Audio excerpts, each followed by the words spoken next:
कहानी की शुरुआत होती है हमारे मेन कैरेक्टर एजेंट 6 को दिखाते हुए, जहाँ पे उसकी लीडर एस्टर और बिलाली से बता रही होती है कि तुम वैनगार्ड बनोगे किसारे की कॉर्पोरेशन फोर्स के। इस यूनिवर्स में काफी सारे ऐसे प्लेनेट है जो कि एक्सट्रीमली सिमिलर है अर्थ से, इसी वजह से हम उन्हीं में से एक में तुम्हें भेज रहे हैं। जाके पूरी यूनिवर्स को बता दो कि आखिरकार हम कितने ज्यादा पावरफुल है। इसकी ये बात सुन के यहाँ पे एजेंट 6 कहता है कि मुझे माफ करना, मैं तुम्हारी एक भी बात को समझ नहीं पा रहा हूँ। अगर ऐसी टेक्नोलॉजी एक्सिस्ट करती तो मैं इस प्लेनेट पे कभी भी अटका हुआ नहीं होता, और ऊपर से यूनिवर्स की बातें मुझे बिल्कुल भी समझ में नहीं आती है। ये फिर इन दोनों को छेड़ते हुए कहता है कि तुम दोनों यहाँ पे कॉस्प्ले करती हो। इसकी बात सुन के ये दोनों ही शर्मा जाती है, पर ऐसा रोज से बताती है कि हम इस पूरे प्लेनेट को यहाँ पे आप कॉन्कर करने वाले हैं, तो तुम मुझे बताओ जब हम ये चीज कर लेंगे तो फिर क्या होगा। सिक्स बताता है कि मैं यहाँ पे अपना हैरम खोलूंगा और लड़कियों के साथ एंजॉय करूंगा, पर ये बताती है कि ऐसा कुछ भी नहीं होने वाला बेवकूफ, तुम्हें यहाँ पे मार दिया जाएगा। इसकी बात सुन के सिक्स कहता है अगर ऐसी बात है तो तुम मुझसे यहाँ पे शादी कर लो, मैं एक अच्छा हस्बैंड बनूंगा। इससे परेशान हो के आसुरत इसके हाथ जमा देती है और ये लोग अपने एक और साथी लिलियत के यहाँ पे आ जाते हैं, जो कि एक साइंटिस्ट होती है और उसने एक मास्टरपीस बनाया होता है जो कि वो इन्हें दिखा रही होती है। सिक्स बोलता है कि ये तो टेलीपोर्टेशन गेट जैसा लग रहा है जो कि हमने मूवीज में देख रखा है। इसकी बात सुन के लिलियत बोलती है कि तुम एक बेवकूफ तो हो, पर दिमाग वाले बेवकूफ। लिलियत फिर यहाँ पे एलाइस नाम की एक लड़की को बाहर आने के लिए कहती है। जब यहाँ पे वो इसके सामने आती है तो सिक्स कहता है कि तू एक छोटी बच्ची है। इसकी बात सुन के ये कहती है कि तुम्हें यहाँ पे दूसरों की रिस्पेक्ट करनी चाहिए, तुम ऐसे मुझसे बात नहीं कर सकते। सिक्स इसे बताता है कि मैं कॉम्बैक्ट एजेंट हूँ इवन ऑर्गेनाइजेशन का, तो तुम्हें पता भी नहीं कि मैं तुम्हारे साथ क्या कर सकता हूँ।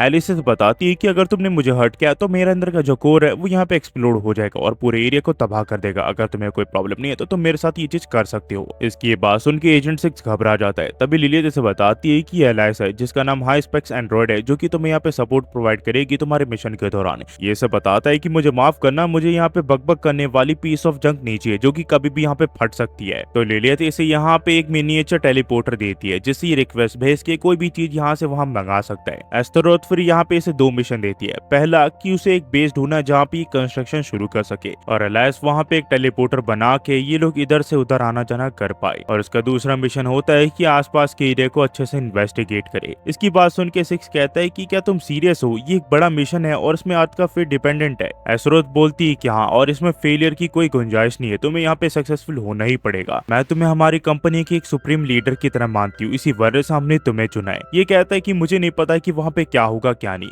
पर हाँ मैं इतना जरूर कह सकता हूँ कि मैं अपना बेस्ट दूंगा और ट्राई करूंगा कि मैं वापस आ पाऊँ। ये बोलती है कि हाँ जरूर, तुम्हें 1 हफ्ते के बाद हमें यहाँ पे रिपोर्ट भेजनी है कि वहाँ का माहौल कैसा है। पर यहाँ पे सिक्स कहता है कि मैं जाने से पहले तुम्हें एक बार हक करना चाहता हूँ। ये काफी इंसिस्ट कर रहा होता है, पर जो असुरत होती है वो सीधे इसके मुंह पे लात मार के इसे मशीन के अंदर डाल देती है और लिलियत जो है वो यहाँ पे टेलीपोर्टेशन मशीन को ओपन कर देती है। पर जो एलिस होती है वो इसे कहती है कि तुम काफी डरे हुए लग रहे हो एजेंट 6। इसकी बात सुन के ये इसका गाल खींचता और कहता है कि मुझे लिलियत पे पूरा भरोसा है, यहाँ पे वो मेरा भरोसा नहीं तोड़ेगी, वो काफी अच्छी साइंटिस्ट है। पर जब वो उसकी तरफ देखता है तो वो लोग मुंह फेर लेते हैं और ये कहता है कि मुझे अब ये मत कहना कि तुमने इस मशीन को एक बार भी ट्राई नहीं किया। ये कहती कि चिंता मत करो, इस बार ये 100% वर्क करेगा। तो ये इसकी तारीफ करते हुए कहता है कि प्लीज मुझे बाहर निकाल दो, मुझे घर रहना ही अच्छा लगता है। पर वो उसकी बात सुनती नहीं है। तो सिक्स यहाँ पे इसकी बुराई करने लग जाता है कि वो कितनी घटिया साइंटिस्ट है और उससे कुछ भी नहीं आता। पर वो इसकी बात नहीं सुनती और इसे दूसरी दुनिया में टेलीपोर्ट कर देती है। ये टेलीपोर्ट तो हो जाते हैं, पर ये लोग आसमान में होते हैं, जो देख के ये इससे पूछते हैं कि क्या तुम एक जेट में ट्रांसफॉर्म हो सकते हो जिससे हम बच सके। और वो बताती है कि मेरे पास सिर्फ एक पैराशूट है, और ये उस पैराशूट को इसे देती है, जिसे खोल के ये किसी तरह नीचे उतर जाते हैं। कुछ ही दूर पे यहाँ पे एक शहर होता है।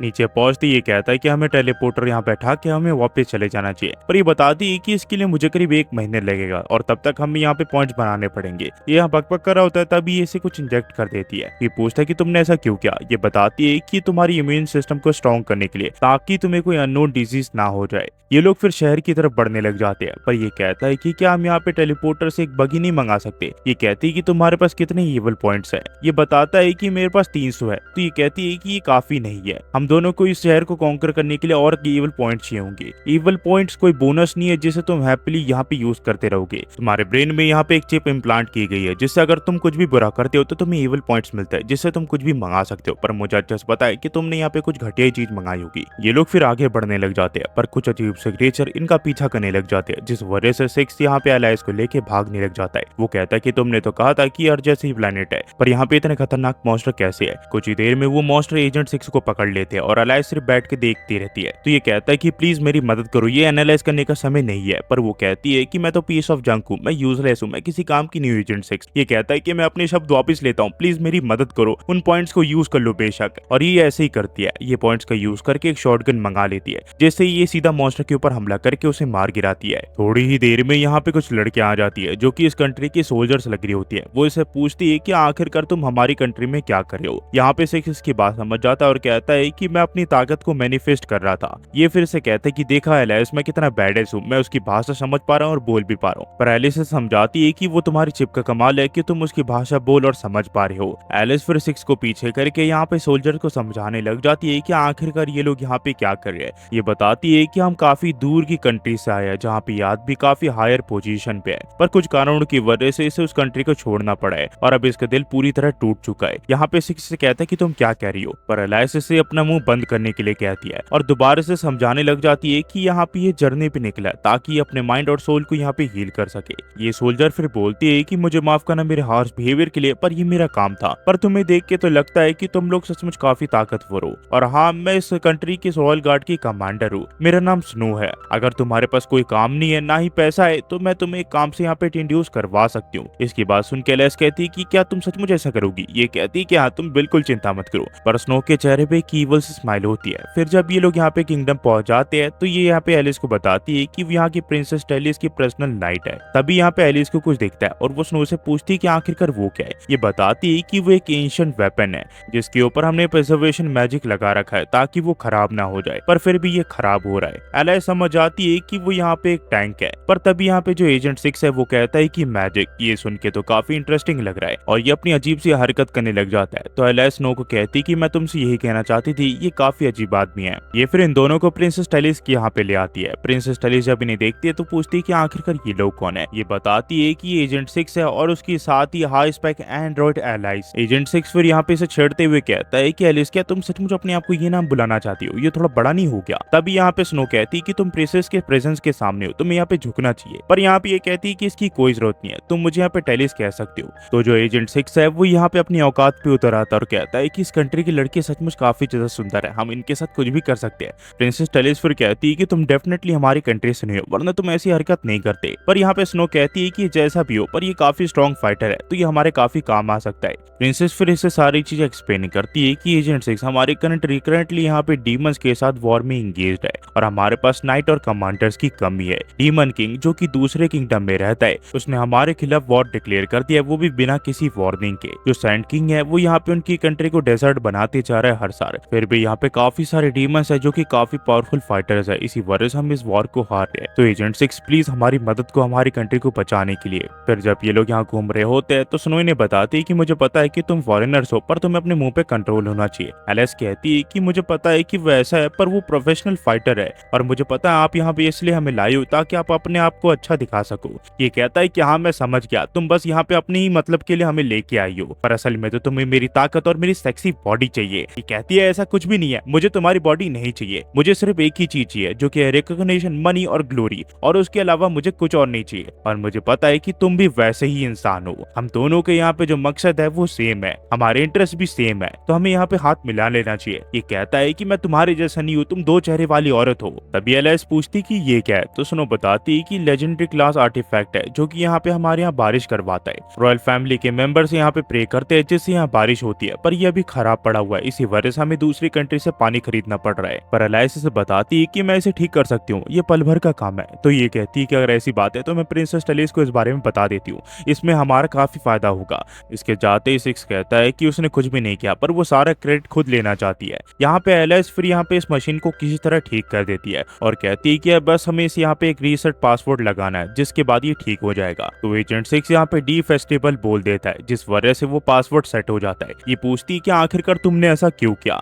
ये बताता है कि वो इसलिए जब यहाँ पे रॉयल फैमिली की मेंबर पूरे कंट्री के सामने ये बोलेगी तो इससे हमें यहाँ पे ईवल पॉइंट मिलेंगे। पर ये इसे बताती है कि टिलिसी अकेली रॉयल फैमिली मेंबर नहीं है, वहाँ पे किंग भी है। अगर किंग यहाँ पे नंगे हो के सबके सामने ये चीज बोले तो उन्हें बिल्कुल भी शर्म नहीं आएगी। तुमने जो भी सोचा है वो एक 7 साल के बच्चे जैसा है। ये कहता है क्या मैंने कुछ गड़बड़ कर दिया है। तभी यहाँ पे प्रिंसेस टेलिस आ जाती है जो कि इनकी बात सुन लेती है और बोलती है कि एजेंट 6 क्या तुम मुझे एक्सप्लेन कर सकते हो कि आखिरकार वो किस तरह की मिस्टेक है जो तुमने करी है। इन दोनों को फिर किंग के सामने लाया जाता है और किंग को सारी बात बताई जाती है। पर एजेंट 6 यहाँ पे फिर भी किंग के यहाँ पे मजाक उड़ा रहा होता है कि वो सेंटा जैसा देख रहा है। यहाँ पे स्नो से शांत करवाती है और कहती कि तुम किंग के प्रेजेंस के सामने तो तुम्हें थोड़े तमीज में रहना चाहिए। किंग फिर इन्हें कहता कहते हैं कि एजेंट 6 मैं समझ नहीं पा रहा कि आखिरकार तुमने ऐसी स्टूपिड चीज कैसे करी, पर हाँ मैं तुम्हें इस चीज के लिए माफ कर दूंगा क्योंकि तुमने यहाँ पे आर्टिफैक्ट को रिपेयर किया है। तभी प्रिंसेस टेलिस कहती है कि मैं उसे यहाँ पे पर्सनली हायर करना चाहती हूँ। तभी यहाँ पे कमांडर जिसका नाम सुनबू होता है वो कहता है कि प्रिंसेस टेलिस की खतरनाक हो सकता है, हम एक स्ट्रेंजर पे भरोसा नहीं कर सकते, पर वो कहती है कि हम यहाँ पे उनकी ताकत को लूज नहीं कर सकते, वो हमारे लिए काफी बेनिफिशियल हो सकते हैं। तो किंग कहते हैं कि अगर टेलिस तुम्हें ऐसा लग रहा है तो फिर ठीक है, और एलिस समझ जाती है कि यहाँ पे प्रिंसेस टेलिस ही है जो कि पूरी कंट्री को रन कर रही है, किंग तो यहाँ पे सिर्फ नाम का है। टेलिस फिर कहती है कि मेरे फादर की अब मुझे परमिशन मिल चुकी है, तो तुम आवाज से मेरे लिए काम करोगे एजेंट 6। तब यहाँ स्नो बोलती है कि प्रिंसेस टेलिस प्लीज यहाँ पे इसे रिकंसिडर कीजिए, जो भी इन लोगों ने आर्टिफैक्ट के साथ किया मुझे लगता है कि ये लोग यहाँ पे स्पाई है। पर यहाँ पे जो एजेंट 6 है वो इसे बोलता है कि इसका मतलब तुम यहाँ पे एक ट्रेटर हो क्योंकि तुम भी हम यहाँ पे लाई हो। इसकी बात सुन की इसकी गर्दन पे तलवार रखे कहती कि तुम मेरी ईमानदारी के ऊपर शक कैसे कर सकते हो। ये कहता है कि जरा खुद को देखो, तुम प्रिंसेस के सामने मेरे ऊपर तलवार रखते हो जबकि प्रिंसेस मुझे यहाँ पे काफी इंपॉर्टेंट कंसिडर करती है। इसकी बात सुन के स्नो थोड़ी डर जाती है और अपनी तलवार नीचे रख देती है।